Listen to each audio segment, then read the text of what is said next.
Hello friends, नमस्कार दोस्तों। Knowledge for life group में आपका हार्दिक स्वागत है। वेलकम। तो दोस्तों, आज हम फिर से आरएसआर का ही टॉपिक लेके आए हैं और ये जो टॉपिक है ये वेतन वाले चैप्टर से रिलेटेड है।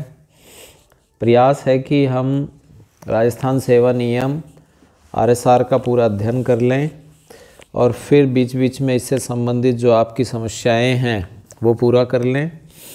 नॉलेज आपको ज़्यादा से ज़्यादा देवें, जो भी जीवन में ज़रूरी होता है उससे संबंधित। तो दोस्तों, वेतन से रिलेटेड हमारा यह जो 5वां वीडियो है यह हम आज बना रहे हैं। आगे बढ़ने से पहले अभी तक यदि आपने चैनल को सब्सक्राइब नहीं किया है तो सब्सक्राइब करें। वीडियो अच्छा लगा तो इसे शेयर भी करें, लाइक करें। ठीक है। तो दोस्तों, आज हम वेरी इम्पोर्टेंट और इंटरेस्टिंग पॉइंट लेके आए हैं,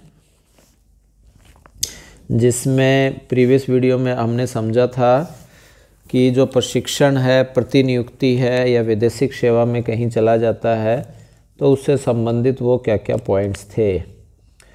आज हम दोस्तों ये 8वां पॉइंट के बारे में जो नियम 26 है, नियम 25 के 8 पॉइंट हो चुके थे और इनके हम चर्चा करते हैं। तो राजकीय निर्देश से संबंधित यह एक छोटी सी बात है कि राजकीय सेवा नियम 25A के संदर्भ में जिन मामलों में अधिकारियों को 30 दिन या उससे अधिक समय तक पदस्थापन और वो प्रतीक्षा में रखा गया हो या रखा जाना हो, उस मामले की सूचना विभागाध्यक्षों द्वारा प्रशासनिक सचिवों को तथा राजस्थान प्रशासनिक सेवा के अतिरिक्त अन्य राज्य स्तरीय सेवाओं के अधिकारियों के मामलों में प्रशासनिक सचिवों द्वारा मुख्य सचिव को भेजी जाएगी, ताकि ऐसे आदेशों के कारण अनावश्यक जो व्यर्थ का व्यय है वो होता है तथा राजकार्य में बाधा होती है उस पर नज़र रखी जा सके। तो मुख्य सचिव पर यह भेजी जानी चाहिए किसी प्रकार की कोई बात हो। वित्त विभाग के आदेश क्रमांक 19 वित्त नियम 98 दिनांक 25/5/2009 की बात है के अनुसार विभागाध्यक्ष के अधिकतम 10 दिन या अध्यक्ष राजस्व मंडल को 60 दिन और प्रशासनिक विभागों को 60 दिन एक तथा तक कर्मचारी को आदेशों की प्रतीक्षा यानी कि एपीओ में रखा जा सकता है, किंतु 10 दिन से अधिक एपीओ रखने वाले प्रकरणों में प्रशासनिक विभाग को ऐसे आदेशों में पदस्थापन की इतनी लंबी अवधि के बारे में औपचारिक आदेशों में ही पूर्ण औचित्य का उल्लेख करना होगा। ठीक है दोस्तों, तो यह 60 दिन तक एपीओ आप कर सकते हो मैक्सिमम। अब नियम 26 की बात करें कि एक राज्य कर्मचारी है जो पूर्व में एक सेवा संवर्ग या विभाग में कार्यरत हो और जो सेवा नियुक्ति के नियमों के अनुसार पदोन्नति द्वारा नियुक्त नहीं किया जाकर सीधी भर्ती या विशिष्ट चयन के एक सेवा संवर्ग या विभाग से दूसरी सेवा में जा रहा है। संवर्ग या विभाग में प्रतिनियुक्ति के अतिरिक्त अन्य से स्थानांतरण में सम्मिलित करते हुए नियुक्त हो जाता है तो इसका प्रारंभिक वेतन निम्न प्रकार स्थिर किया जाएगा। तो एक पद से दूसरे पद में यदि वह जा रहा है तो पुराने पद पर अंतिम वेतन किसी भी स्थायी पद पर स्थायी रूप से नियुक्त हो और उच्च पद पर कार्यवाहक रूप से कार्यरत नहीं हो। यहाँ क्या है दोस्तों, नए पद पर प्रारंभिक वेतन क्या होगा? श्रेणी कह के वर्णित व्यक्ति को प्रारंभिक वेतन निम्न प्रकार से किया जाएगा। यदि नए पद का अधिकतम वेतन पुराने पद के अधिकतम वेतन से अधिक हो, नए पद का जो अधिकतम वेतन है, मान लीजिए नए पद का अधिकतम वेतन 30,000 है और वह पुराने पद के अधिकतम वेतन से अधिक हो, तो पुराना जो पद है उसका अधिकतम वेतन है वो मान लीजिए 28,000 है, तो ये वाला ज़्यादा है। नए जो पद का अधिकतम वेतन है वो पुराने पद के अधिकतम वेतन से अधिक हो। ठीक है, तो नए पद के वेतन मान में जो नया पद है उसके वेतन मान में पुराने पद के अंतिम मूल वेतन से, जो यह पुराना पद है इसका अंतिम मूल वेतन है, इसके आगे की स्टेज पर वेतन स्थिर किया जाएगा। मान लीजिए वह 29,000 हो जाता है। नेक्स्ट स्टेज, नेक्स्ट जो है, नेक्स्ट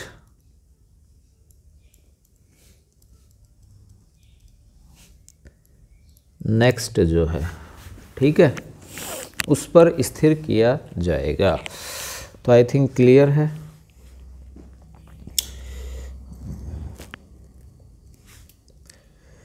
तो यह ध्यान रखने योग्य बात है, मेरे ख्याल से अच्छे से स्पष्ट हो जानी चाहिए कि पुराना जो भी पद है और वह नए पद पर आ गया है, और नए पद पर आने के बाद चाहे वह उच्च पद से निम्न पद पर आए, निम्न पद से उच्च पद पर आए, कहीं भी आए, तो यदि नए पद का अधिकतम वेतन, नए पद का जो अधिकतम वेतन है, जो न्यू पद है, मान लीजिए नया पद है उसका अधिकतम वेतन फिर से समझ लीजिए 30,000 है, और पुराने पद के अधिकतम वेतन से, जो पुराना जो है ये है दोस्तों आपका न्यू, और जो ओल्ड है, ओल्ड मान लीजिए 28,000 है। ठीक है, पुराना पद है ये है दोस्तों आपके ओल्ड। तो ओल्ड के पद के अधिकतम वेतन से अधिक हो, ओल्ड जो है उसके पद के अधिकतम वेतन से अधिक है ये नया वाला, तो नए पद के वेतन मान में जो भी नया पद है उसके वेतन मान में, इसमें यानी नया वाला जो है नए पद का अधिकतम वेतन पुराने पद के वेतन मान से अधिक हो, इससे यह अधिक है। ठीक है, तो हम क्या करेंगे, जो नए पद के वेतन मान में पुराने पद के अंतिम जो मूल वेतन है, नए पद के जो वेतन मान है ये नया वाला है, इसमें पुराने पद के अंतिम मूल वेतन, पुराना पद का अंतिम मूल वेतन जो भी है, जैसे मान लीजिए यही है अंतिम मूल वेतन, पुराने पद के अंतिम मूल वेतन से आगे की स्टेज पर वेतन स्थिर किया जाएगा। ठीक है, तो नए पद के जो वेतन मान है वो उसमें क्या किया जाएगा, पुराने पद के अंतिम मूल वेतन से, ये अंतिम मूल वेतन है, से आगे की स्टेज पर, यानी ये मान लीजिए 29,000 है, इस पर वेतन स्थिर कर दिया जाएगा।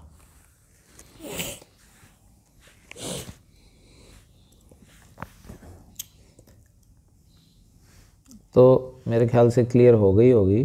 चिकित्सा विभाग का एक आशुलेखक है, वेतनमान 5,000 से 8,060 में 5,750 मासिक मूल वेतन प्राप्त कर रहा है। वह संयुक्त परीक्षा के माध्यम से नायब तहसीलदार पर नियुक्त हो जाता है, जिसका वेतनमान 5500, 175, 9,000 है। तो इस प्रकरण में हुआ क्या दोस्तों कि अपने पूर्व के पद पर मूल स्थायी जो वेतन है वो 5,750 है। तो इस वेतन को ध्यान में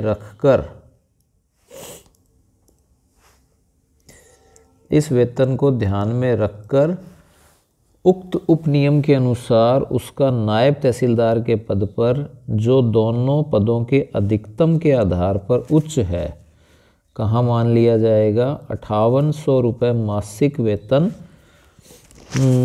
पर स्थिर किया जाएगा। ठीक है।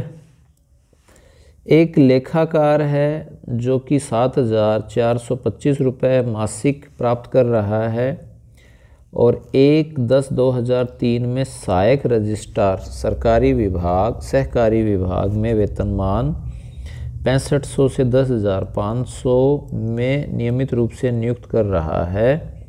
तो इसमें जो लेखाकार है वो सहायक रजिस्ट्रार के रूप में वेतनमान है, तब उसको क्या दे दिया जाएगा? 7500 रुपये मासिक मान लिया जाएगा। तो इसमें तो दोस्तों कोई दिक्कत नहीं है कि आप इस तरह से लोअर से हायर में गए हो, लोअर टू हायर। ठीक है। ऐसे ही यदि नए पद के वेतनमान का अधिकतम पुराने पद के वेतनमान के अधिकतम के समान ही हो, दोनों इक्वल हों, तो नए पद के वेतनमान में वेतन उस स्टेज पर स्थिर किया जाएगा जो पुराने पद के वेतन के समान हो। यदि नए पद के वेतनमान में ऐसी कोई स्टेज नहीं है तो पुराने पद से अंतिम मूल वेतन के नीचे की स्टेज पर स्थिर किया जाएगा तथा मूल वेतन एवं स्थिर किए गए वेतन के अंतर को व्यक्तिगत वेतन के रूप में स्वीकृत किया जाएगा। इसके लिए दोस्तों यह है दूसरी कंडीशन है। और तीसरा जो पॉइंट है, यदि कम हो, तो ये तीनों ही अच्छे से समझाने का प्रयास है। कम हो तो फिर ये वाली कंडीशन हम ले लेंगे जो यहाँ आपको दृष्टांत के द्वारा समझाई गई है। तो इस तरह से यह बीमा और टिप्पणी के रूप में यह सारा का सारा हम स्पष्ट कर लेंगे। तो यह दोस्तों जो हम बात कर रहे हैं, यह सभी का सभी आपके नियम जो वेतन का है वो वेतन 26 से रिलेटेड है। किससे रिलेटेड है दोस्तों? वेतन 26 से रिलेटेड। तो आई होप दोस्तों ये आपको वीडियो अच्छा लगा होगा। नेक्स्ट वीडियो में हम इसको और अच्छे से डिस्क्राइब करेंगे। चैनल को सब्सक्राइब नहीं किया है तो सब्सक्राइब करें, ज़्यादा से ज़्यादा वीडियो को शेयर करें, लाइक करें। Thanks for watching.